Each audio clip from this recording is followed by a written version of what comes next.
Hello friends, मैं हूं advocate Pradeep Pandey और आप देख रहे हैं आपका अपना यूट्यूब चैनल कानूनी बात।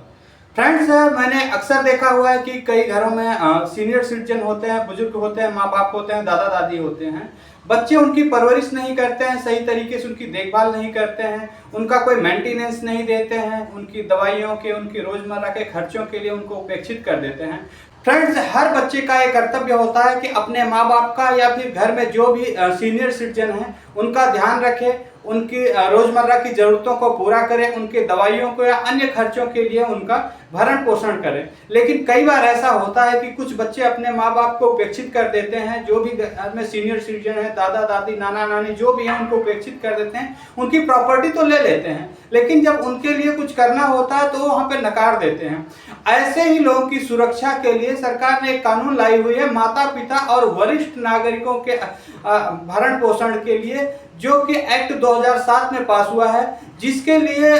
बहुत ज़्यादा जागरूकता नहीं है और इस कारण से यहाँ पे बहुत कम माँ बाप या सीनियर सिटीजन कांटेक्ट करते हैं। फ्रेंड्स, अक्सर हमने देखा हुआ है कि अगर पत्नी का भरण पोषण नहीं किया जाता तो पत्नी तुरंत कोर्ट में केस फाइल कर देती है। लेकिन ये जो सीनियर सिटीजन होते हैं, माँ बाप होते हैं, ये भी कभी भी अपने बच्चों के खिलाफ कोई केस नहीं फाइल करते हैं, क्योंकि उनको उनसे प्यार रहता है और उनको लगता है कि ये बच्चे हमारे नहीं कर रहे हैं, कोई बात नहीं, हमारा यही जीवन है, हमें ऐसे ही जीना पड़ेगा। तो फ्रेंड्स, आज हम इस बारे में चर्चा करते हैं। अगर कोई भी बच्चा कोई भी अपने माँ बाप का उपेक्षित करता है या घर में जो भी सीनियर सिटीजन, सिर्फ माँ बाप की बात नहीं हो रही है, दादा दादी, नाना नानी कोई भी हो, सीनियर सिटीजन हो, जिनकी आप प्रॉपर्टी लिए हुए हैं, जिनके आपने घर में रह रहे हैं और उन्हीं को आप उपेक्षित कर रहे हैं, तो फ्रेंड्स, आप अगर ऐसा करते हैं तो इसके लिए माता पिता और वरिष्ठ नागरिकों के भरण पोषण तथा कल्याण अधिनियम 2007 के तहत 3 महीने तक की सजा होगी और 5,000 रुपए तक का जुर्माना या दोनों हो सकता है।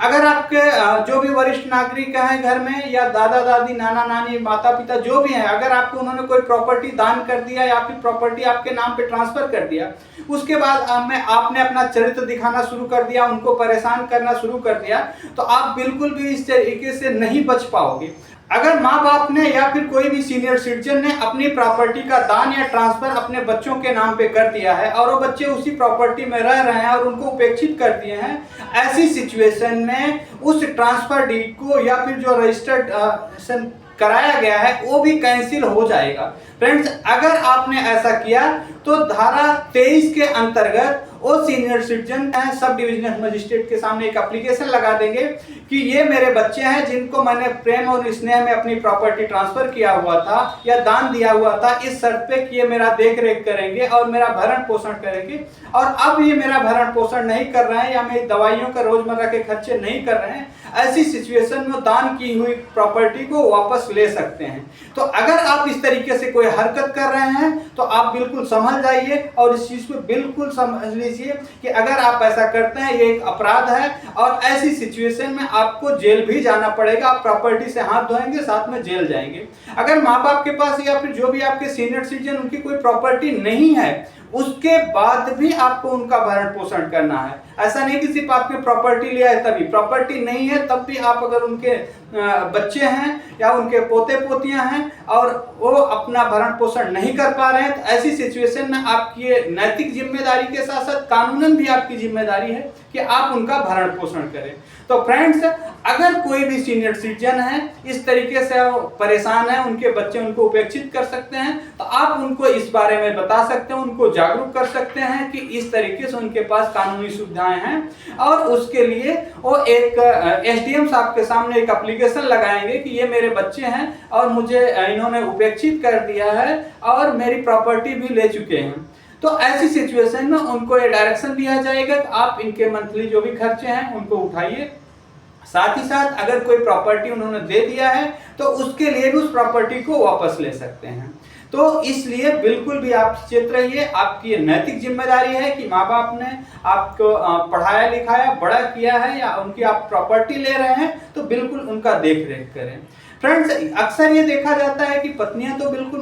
तुरंत कोर्ट चली जाती हैं, लेकिन माँ बाप नहीं जा सकते हैं। फ्रेंड्स, आपने देखा होगा कि सीआरपीसी की धारा 125 या फिर भारतीय नागरिक सुरक्षा संहिता की धारा 144 जो अब जुलाई 2024 से लागू हो गया, उसके तहत सिर्फ और सिर्फ ये पत्नी ही नहीं माँ बाप भी अपने बच्चों के खिलाफ मेंटेनेंस का केस फाइल कर सकते हैं, क्योंकि मैंने देखा हुआ है कोर्टों में 99.9% केसेस जो होते हैं सिर्फ और सिर्फ पत्नी फाइल करती है। मैंने माँ बाप को कोई भी केस फाइल करते हुए नहीं देखा है। लेकिन माँ बाप को बिल्कुल केस फाइल करना चाहिए, बच्चे इसका नाजायज फायदा नहीं उठाना चाहिए। कोई भी बच्चा है तो उसकी ये जिम्मेदारी है अपने माँ बाप का भरण पोषण करे, सिर्फ और सिर्फ पत्नी का ही भरण पोषण करना आपकी जिम्मेदारी नहीं है। तो इसलिए बिल्कुल आप सचेत रहिए और अपने कर्तव्यों का पालन करिए। फ्रेंड्स, अगर कोई सीनियर सिटीजन है और इस बारे में मुझसे हेल्प चाहिए या फिर आप किसी सीनियर सिटीजन की मदद करना चाहते हैं तो आप बिल्कुल भी आप हमारे दिए गए व्हाट्सएप नंबर पे कांटेक्ट कर सकते हैं, बिल्कुल फ्री में हमसे एडवाइस ले सकते हैं।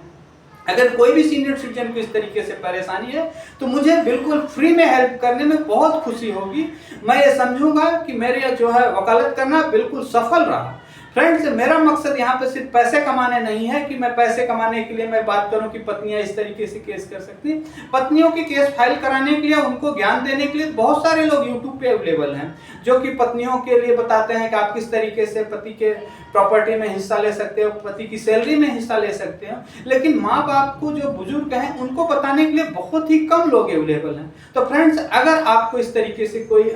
सीनियर सिटीजन है आपके आसपास में, समाज में, जिनके बच्चे उपेक्षित कर दिए हैं, तो आप खुद भी उनकी मदद कर सकते हैं। उस मदद को किस तरीके से एप्लीकेशन लगाना है, कहाँ पे क्या करना है, उसके लिए आप हमारी टीम से कांटेक्ट कर सकते हैं। मुझे अच्छा लगेगा अगर मेरे इस वीडियो से एक भी माँ बाप को